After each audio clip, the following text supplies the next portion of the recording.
প্রিয় দর্শক বন্ধুরা, আসসালামু আলাইকুম। আমরা আজ 24তম রমজানের ইফতারের একেবারে তার প্রান্তে। এখন 6টা বাজে, একটু পরে আজান হবে। তো আমরা দোয়া করতে চলে যাব। তার আগে আমি তোমাদের দেখিয়ে দিচ্ছি ইফতারে আজকে কি কি আইটেম থাকছে। চলো দেখিয়ে দিচ্ছি। দেখো তোমরা, আজকে ইফতারের সিম্পল আয়োজন। তো প্রথম শুরু থেকে দেখিয়ে দিচ্ছি আমি তোমাদের।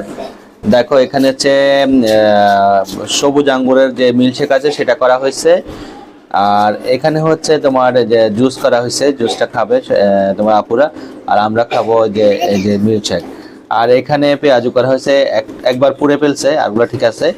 আর আলানা এখন বসে গেছে খেতে। কি হয়েছে আলানা? রানিমা কি হয়েছে? খাও খাও, তুমি খেয়ে নাও। তারপর এখানে আমার জন্য সালাদ করা হয়েছে, দেখতে পাচ্ছ। কি বলে, টমেটো হচ্ছে তোমার চেরি টমেটো, শসা, পেঁয়াজ, মরিচ দিয়ে, কালো গোলমরিচের গুঁড়ি দিয়ে, এক্সট্রা ভার্জিন অলিভ অয়েল দিয়ে করা হয়েছে। আর পেঁয়াজ মরিচ দিয়ে ডিম ভাজা করা হয়েছে, 2টা ডিম ভাজা। এখানে তোমাদের দেখতে পাচ্ছ, এখানে আনার রয়েছে, আপেল রয়েছে, সবুজ আপেল আম্মুর জন্য। আর এখানে খেজুর রয়েছে সবার জন্য, দেখতে পাচ্ছ তোমরা। এখানে আম্মুর জন্য একটা ডিম সেদ্ধ করা হয়েছে, আর শসা করা হয়েছে কিউব করে কাটা। এখানে আজকে ছোলা করা হয়েছে, দেখতে পাচ্ছ, এই যে ছোলা শসা দিয়ে খাবে, পেঁয়াজ দিয়ে। তো ছোলাটা আজকে একটু শুকনো শুকনো করা হয়েছে। আর এখানে হচ্ছে তোমাদের বেগুনি ভাজা করা হয়েছে, বেগুনি ভাজা। তো এগুলো হচ্ছে আজকের আমাদের সিম্পল ইফতার। তো আমরা ইফতারটা এখন সেরে নিব। তার আগে আমরা দোয়াটা করব। নামাজ আজান দিলে আমরা ইফতারটা সেরে নিব, তার আগে আমরা দোয়াটা করে নিচ্ছি। হ্যাঁ, তো চলো আমরা দোয়ায় চলে যাচ্ছি। পরবর্তী ব্লগে তোমাদের সাথে দেখা হবে। প্রিয় দর্শক বন্ধুরা, আমরা ইফতার করেছি, ইফতার করে নামাজ পড়েছি। নামাজ পড়ে এখন আমরা কি খাবো সেটা আমি আপনাদের শেয়ার করছি। এটা খেলে কিন্তু ডাইজেস্টের কোনো প্রবলেম হয় না, হজমে কোনো সমস্যা হয় না। কোন জিনিসটা আমরা খাচ্ছি দেখো, আমি তোমাদের দেখাচ্ছি। দেখো তোমরা, এখানে আমি 1 গ্লাস পানিতে চিয়া সিড এবং লেবুর রস দিয়েছি, দিয়ে ভিজিয়ে রেখেছি। নামাজ পড়ে এসে আমি এখন এটা খাচ্ছি। তো এটা খেলে আমাদের ডাইজেস্টের কোনো প্রবলেম হবে না, দেখতে পাচ্ছ তোমরা। তো এই জিনিসটা তোমরা খেতে পারো, এটা ট্রাই করতে পারো, এবং ওজনও কমাবে। Health benefits chia seeds water. তো অবশ্যই তোমরা খেতে পারো। এখানে কিন্তু আবার হিমালয়ান পিঙ্ক সল্ট দিব আমি এখন, একটু ওয়েট করো। দেখো তোমরা, আমি হিমালয়ান পিঙ্ক সল্ট দিয়ে দিচ্ছি।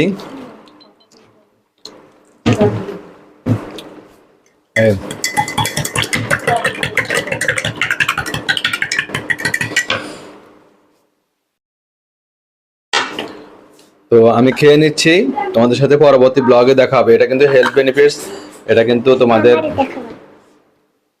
এই যে আরেক বিল্লি এসেছে, আমার রানীমা, মডার্ন রানীমা। দেখো তোমরা, টেবিলের উপর উঠে গেছে, দেখছো তোমরা।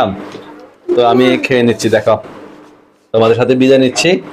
পরবর্তী ব্লগে দেখা হবে, তোমাদের সাথে দেখা করবো, ঠিক আছে? তো বন্ধুরা, আমরা এখন ডিনারটা সেরে নিব। তো ডিনারে কি কি আইটেম থাকছে সেটা তোমাদের সাথে শেয়ার করছি। চলো আমরা ডিনারটা শেয়ার করছি। ডিনারে কি কি আইটেম থাকছে, খাওয়াটা কিন্তু শেয়ার করছি না সেটা। দেখো বন্ধুরা, আজকে কিন্তু খুব সাদামাটা ডিনার, একবারে সাদামাটা। এখানে হচ্ছেন কি পুষি আছে না, পুষি রান্না করা হয়েছে সবজি হিসাবে, পুষি। আর এদিকে শিং মাছের ঝোল করা হয়েছে, ছোট ছোট শিং মাছ, মাঝারি টাইপের দেশীয় শিং মাছ। আর এদিকে হচ্ছে সালাদটা রয়েছে, সালাদ খাবো। যা চেরি টমেটো দিয়ে সালাদটা করা হয়েছে, শসা দিয়ে। আর এদিকে ডিমের কারি করেছে, সেজন্য একটা ডিম রয়েছে। এই হচ্ছে আমার সিম্পল ডিনার আইটেম। তো খুব সহজ, ইজি, সিম্পল ডিনার আইটেমটা করে নিব। তো আর খাওয়াটা শেয়ার করছি না। যারা ফেসবুক থেকে দেখছো তারা আমার পেজটিকে ফলো করে রেখো, আর যারা ইউটিউব থেকে দেখছো তারা আমার ইউটিউব চ্যানেলটিকে অবশ্যই সাবস্ক্রাইব করে পাশে থাকা বেল বাটনে অল অপশনে ক্লিক করে দিও। তাতে করে নতুন নতুন ভিডিও আপলোড দিলে নোটিফিকেশন তোমাদের কাছে পৌঁছে যাবে, আর এই ডায়েট ব্লগগুলো তোমরা সর্বপ্রথম দেখতে পাবে। সবাই ভালো থাকবে, সুস্থ থাকবে। দেখা হবে তোমাদের সাথে পরবর্তী ব্লগে। আল্লাহ হাফেজ।